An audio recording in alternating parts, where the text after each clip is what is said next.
Becky was a young gal who was in college and working on her master's, and she had incredible determination, was the one thing that struck me.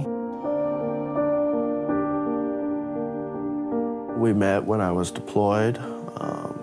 That was difficult. Our original wedding was planned to be back home in Ohio, where she's from.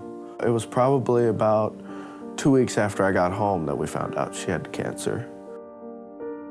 I went in to talk to Becky, and it was very evident to me that they knew, but they hadn't had a chance to really put the pieces together. There were a lot of holes in her care. Her oncology records, her previous surgery records weren't available. Dr. Orm has been really the heart and soul of this facility for really many, many years. And in this particular case, she was the patient's physician of record. So she went through everything the patient went through, everything the family went through. You don't usually see a person this young with metastatic cervical cancer. We made a goal, and I really, truly believed we would meet that goal. And that was to get her pain controlled, to get her strong and nourished and back on her feet, enough to travel home. She wanted to be home in her hometown with her family and get married. One morning, she just got real sick. And that's when we came here. The tumor eroded through her stomach wall.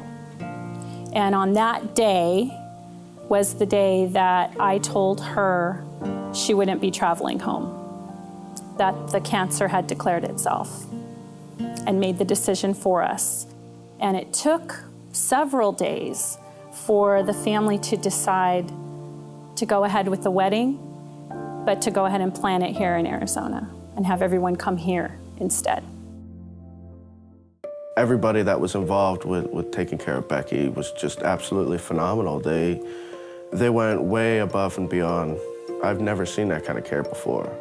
We weren't just caring for Becky, the patient, we were caring for Becky and her family. They were from back east, and they didn't have their support system here, and they were truly alone in this city. Her mom came to my office on a daily basis, and we would just sit and talk about her and cry. I cried with her, and I think that helped her to just be able to vent.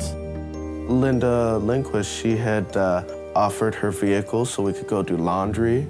And who does that? I mean, to people you hardly know. Her mom and dad were walking, I would say maybe a couple miles here every day. And when I found out about that, I was like, well, take my car, just here. I'm not using it during the day, so if you want to take a shower, just, here's my keys and take my car. In a lot of hospitals, you don't see the kind of care that people were given here. The time and effort that these people took just for one family, I mean, it says a lot. Hospitals should be warm and friendly and giving, and I believe that's what Phoenix Baptist is. Jolene asked our CEO, Ken Howell, if our administration could support an event such as a wedding up in the chapel, and he said, let's do whatever we can. Well, certainly it's not a request that we get very often, to have a wedding in a hospital, especially with a terminally ill patient. The team jumped in, everybody, from housekeeping, dietary, clinical team, and went so far beyond to make that request come true.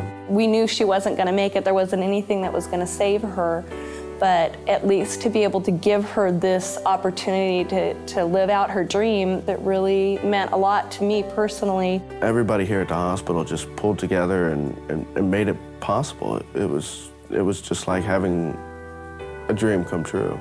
Instead of waiting for a funeral and making funeral plans, we were making wedding plans. And we all had a purpose, and that is to see her to her last days with dignity, to watch her smile at her wedding.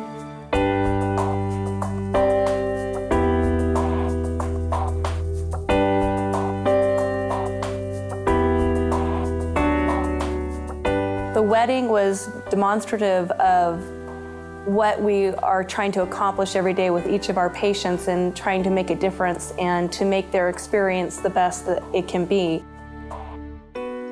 I remember when we were cutting the first piece of cake in the wedding, she told me to be real gentle and not make sure I didn't get cake on her dress. She had to do it to me, of course. She got one over on me. I don't know where she got the strength or courage to dance, but we got to have a dance right in the hallway, right outside the chapel. It was phenomenal. Everybody here is like a family now. They made sure that the time we had here was good, and I can't thank any of them enough.